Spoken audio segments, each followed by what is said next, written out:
Selamat pagi anak ibu, kelas 12 OTK Perkantoran. Kita jumpa lagi dalam mata pelajaran OTK Kepegawaian. Bagaimana, sudah siap kalian? Harus serius belajarnya ya nak. Kemudian jangan lupa mengisi absennya di Google Classroom-nya. Bisa di forum, karena setiap ada pertemuan kita ibu absen ini, seperti humas dan keprotokolan ini. Jadi setiap saat ini akan ada di samping saya, sengaja saya cetak ini bulan Juli, September, Oktober, November, Desember, tanggal demi tanggal saya absen di sini, sehingga tidak ada nanti nilaimu yang bim salah bim. Betul-betul jelas saya perhatikan ya nak. Jadi sebenarnya kalaupun saya tegas menuntut kalian harus konsisten dalam belajar, itu adalah untuk kepentingan kalian di masa yang akan datang. Nah, sampai kita ke materi yang baru, lanjutan dari kelas 11. Lanjutan dari kelas 11, di sana kita sudah terakhir mempelajari penggajian upah, menghitung upah lembur, itu sudah kita pelajari. Nah, sekarang ini, siapa yang mau gajian? Nih, lihat ini siapa ini? Ada dolarnya, ada Indonesianya, ada bonusnya. Perhatikan ini. Kalau kamu mau gajian, maka belajarlah dari sekarang. Kalau kamu mau jadi generasi Sri Mulyani ini, belajar dari sekarang, paling tidak menjadi stafnya. Nah, itu dia. Jadi kalau kamu mau gajian, silakan. Ini dia. Siapa nggak tergiur dengan duit ini ya? Oke, baik, kita lanjut ya nak. Nih, sekarang sistem penggajian. Kalau sebelumnya sudah belajar kita apa itu gaji. Gaji itu adalah imbalan, adalah balas jasa yang diterima oleh seseorang yang bekerja. Gaji dengan upah itu sedikit agak beda ya. Kalau gaji itu sudah konsisten dia tiap bulan, rutin tiap bulan diterima yang namanya gaji. Kalau upah itu situasional, beda dia ya. Jadi gaji itu sudah tertentu jumlahnya setiap bulan yang diterima oleh seseorang. Di kelas 11 sudah kita pelajari. Sekarang yang kita mau lanjut adalah bagaimana sistem penggajian. Nah, di dalam buku kita ini sistem penggajian itu ada 3 sistemnya. Sistem skala tunggal, artinya gaji yang sama tanpa memperhatikan sifat pekerjaan yang dilakukan dan berat ringannya, tanggung jawabnya. Lucu kali nih ya, masa sama guru sama dengan petugas kebersihan, atau guru yang sudah lama dengan guru yang baru masuk sama, guru yang tamat S1 dengan guru yang tamat S2 sama. Kurang cocok juga itu ya nak. Kemudian ada sistem skala ganda. Ini pemberian gajinya berdasarkan pangkat. Nah, pangkatnya golongannya udah 3, beda dengan golongan 4, golongan 3A, B, C gitu ya. Sifatnya, prestasi, dan berat ringannya tanggung jawab pekerjaan seseorang itu skala ganda, namanya pun ganda. Selain memperhatikan golongannya, lihat sifat pekerjaannya, kemudian prestasi apa yang dicapai, tanggung jawabnya beresiko atau tidak ya, itu yang ganda. Jadi tentu beda. Kalau ini tadi sama semua, kalau ini dibedakan. Kemudian yang ketiga adalah skala gabungan, sistem skala gabungan. Artinya pegawai yang berpangkat sama mendapat gaji pokok yang sama. Kalau memang sama-sama golongan 3, masa kerjaannya sama-sama 10 tahun misalnya, maka gajinya akan sama gaji pokoknya. Kemudian diberikan tunjangan khusus kepada yang memikul tanggung jawab berat. Nah, kemudian yang berprestasi dan sifat pekerjaannya memerlukan pemusatan tenaga serta pikiran. Nah, ini diberikan tambahan gaji. Gaji pokoknya sama, tetapi pekerjaan, prestasi, dan resiko yang dia pikul itu diberikan penghargaan. Itu dia sistem skala gabungan ya. Nanti coba kamu simak, menurut kamu sepintas setelah kamu dengarkan penjelasan ini, mana kamu yang setuju, tunggal, ganda, atau gabungan? Mana yang tidak kamu suka di antara 3 ini? Nah, oke, baik. Berikutnya perhatikan gambar ini nggak?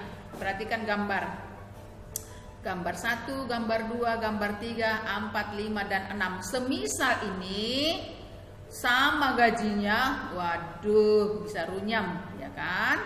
Nah, sebelum kita lanjut ke berikutnya nak, ini kan ada gambar ibu buatkan supaya kalian nanti bisa memahami sistem penggajian yang skala tunggal, sistem ganda, kemudian sistem gabungan.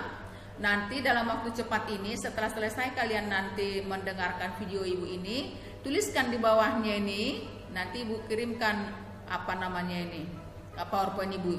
Lalu tuliskan di sini, ini disebut dengan apa ini? Gambar-gambar ini disebut dengan apa pekerjaannya? Pekerjaannya apa ini? Ini apa? Masing-masing ini beda-beda, agak-agak beda lah ya. Jadi nanti tuliskan ini, apakah ini karyawan, karyawati, buruh, atau sebagainya, apakah ini PNS, apakah ini ASN, apakah ini Polri dan sebagainya.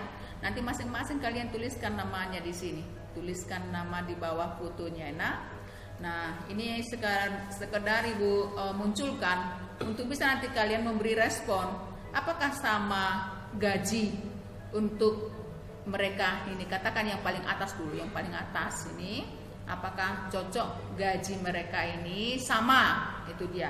Jangankan ketiga yang berbeda ini sama, sesama yang ini pun belum tentu sama gajinya, belum tentu sama gajinya ini. Demikian juga di sini. Nah itu dia ya. Jadi tugas kalian nanti untuk merespon gambar ini, tuliskan namanya, dan selanjutnya kemudian bandingkan nanti sistem penggajian skala tunggal, ganda, dan gabungan. Itu dia. Kemudian berikutnya, apa kelebihan dan kelemahan dari ketiga sistem tersebut? Tadi sistem penggajian itu ada 3 kan, sistem skala tunggal, kemudian apa kelebihannya? Memang ada kelebihannya. Sistem ini cukup dengan satu peraturan. Ya simpel memang ya, nggak perlu hitung-hitung tunjangannya berapa, tunjangan apa saja namanya, nggak perlu. Gajinya 5 juta maka 5 juta semua, kan simpel ya. Penggunaannya sederhana. Jadi simpel memang dalam penggajiannya, tetapi ada pihak-pihak nanti yang keberatan. Kemudian kelemahannya, ini dia, betul. Dirasa tidak adil. Ya betul ya, kelemahan sistem tunggal. Dirasa tidak adil karena faktor resiko, tugas, tanggung jawab, dan lain-lain tidak dijadikan pertimbangan. Siapa yang mau? Nanti tak ada orang mau berprestasi, tak ada yang mau mengejar jabatan karena sama gajinya. Itu kelebihan dan kelemahan sistem skala tunggal. Nah, kelebihan dan kelemahan sistem skala ganda. Kelebihannya dapat menjadi motivasi atau pendorong ya bagi PNS atau ASN sekarang populer ya, atau pegawai apapun di instansi pemerintah, lembaga pemerintah yang memikul tugas tanggung jawab dan resiko berat untuk lebih bersemangat dalam bekerja karena ada penghargaan untuk pekerjaan yang dia pegang gitu ya. Kalau yang beresiko misalnya yang bertugas di pemadam kebakaran itu kan beresiko ya. Nah itu dia. Kemudian apa kelemahannya? Ini kelemahannya menimbulkan ketidakadilan pada saat pensiun bagi yang mempunyai pangkat pendidikan yang sama tetapi memiliki perbedaan dan sifat pekerjaan. Tentu nanti akan beda gaji pensiunnya. Nah itulah dia kelebihan dan kekurangan sistem skala tunggal dan sistem skala ganda. Berikutnya, apa dasar hukum sistem penggajian? Tidak boleh sesuka hati. Ada undang-undangnya, ada peraturan pemerintah yang dibuatkan untuk mengatur penggajian baik di pegawai negeri atau ASN, tentara, polisi, dan swasta. Nah, jadi dasar hukum sistem penggajian pegawai swasta, ini pegawai swasta dulu yang kita sebutkan ya, terutama. Ini diatur di dalam Undang-Undang Nomor 13 Tahun 2003 tentang Ketenagakerjaan. Di sana dikatakan bahwa undang-undang ini akan melindungi hak setiap pekerja untuk memperoleh penghidupan yang layak di setiap daerah. Jadi ditentukanlah upah minimum provinsinya yang sering kita dengar dengan UMR, upah minimum regional per daerah. Tidak sama setiap daerah ya. Tapi yang jelas ada upah minimumnya. Walaupun daerah yang menentukan, tetapi yang minimum itu harus ada dasarnya. Ini ada di Undang-Undang Nomor 13 Tahun 2003. Kemudian diatur lagi di dalam Peraturan Pemerintah Nomor 78 Tahun 2015 tentang pengupahan. Ya, ada beberapa prinsip yang dinyatakan dalam peraturan pemerintah ini. Oke, kita lanjut. Ini dia ya, lanjutan dari PowerPoint yang tadi. Di dalam peraturan pemerintah nomor 78 itu diatur ini adanya hubungan kerja, kemudian jumlah gaji pokok minimalnya 75% dari gaji tetap. Ini ada ketentuannya. Tidak ada diskriminasi, bukan karena cantik lalu gajinya 100%, bukan karena saudara lalu gajinya lebih besar, tidak ada diskriminasi. Pokoknya peraturan pemerintah itu yang mengatur, undang-undang itu yang mengatur. Jadi pasal 11 tentunya diatur ya, tidak bisa diskriminasi sesuka hati, tidak bisa ada pembeda-bedaan di antara mereka. Harus diupah, harus digaji sesuai dengan ruang lingkupnya. Kemudian jangka waktu pembayaran sesuai dengan kesepakatan, itu diatur dalam pasal 18. Kalau setiap tanggal 5 lah pada bulan berjalan gajian. Tidak boleh bulan ini tanggal 5, bulan depan nggak tentu, tidak boleh ya. Jadi disepakati setiap tanggal 5 startnya ke atas gitu ya. Jadi jangan berharap kalau sudah disepakati tanggal 5, jangan berharap kau tanggal 4, 3, 2, 1, tidak ada. 5 ke atas. Lalu pembayaran dilakukan dalam mata uang yang sah. Di Indonesia pakai rupiah, nggak ada pakai ringgit atau dolar atau apapun, pakai uang yang sah.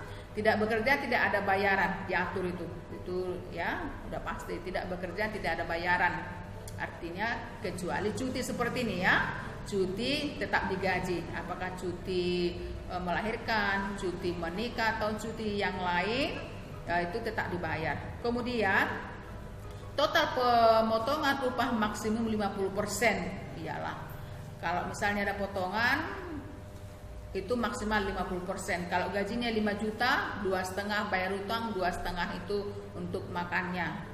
Kemudian pengurangan untuk pihak ketiga harus dilakukan berdasarkan surat kuasa. Misalnya pinjaman bank, seseorang itu minjam uang dari bank karena untuk membeli katakanlah keretanya.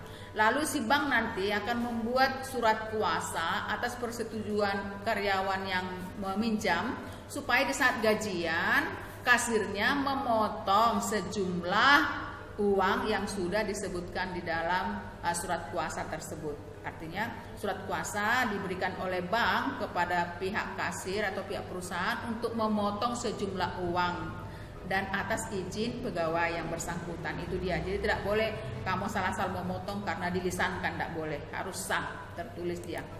Berikutnya pemotongan dalam sistem penggajian. Apa saja yang dipotong? Kalau kita menjadi seorang karyawan, menjadi seorang pegawai, apa saja yang dipotong dari gaji kita itu? Yang pertama, potongan pajak penghasilan atau PPh itu sudah diatur berapa persen. Nah, ini di pasal 21 diterangkan ya. PPh 21 pajak penghasilan. Kemudian potongan iuran kesehatan BPJS dipotong itu 1% dari kita. Ya, dibayar pegawai bersangkutan dari kita sebagai tenaga kerja dan 4% lagi dibayar oleh perusahaan. Kemudian potongan iuran hari tua, ya, hari tua atau pensiun itu dipotong gaji kita 1%, kemudian 2% dibayar oleh perusahaan. Jadi kita menabung 3% setiap bulannya untuk hari tua kita. Jadi kalau kita pensiun nanti ada yang kita dapat dari perusahaan atau instansi tempat kita bekerja. Dari gaji kita cukup dipotong 1%, tapi 2% lagi dibayar oleh tempat kita bekerja. Kemudian potongan lainnya misalnya pinjaman kantor. Ada kalanya sebelum jatuh tempo gajian kita minjam. Kemudian pinjaman bank seperti yang saya katakan di atas, pembelian kendaraan, rumah, dan lain-lain. Ini semua harus menggunakan surat kuasa kecuali pinjaman kantor.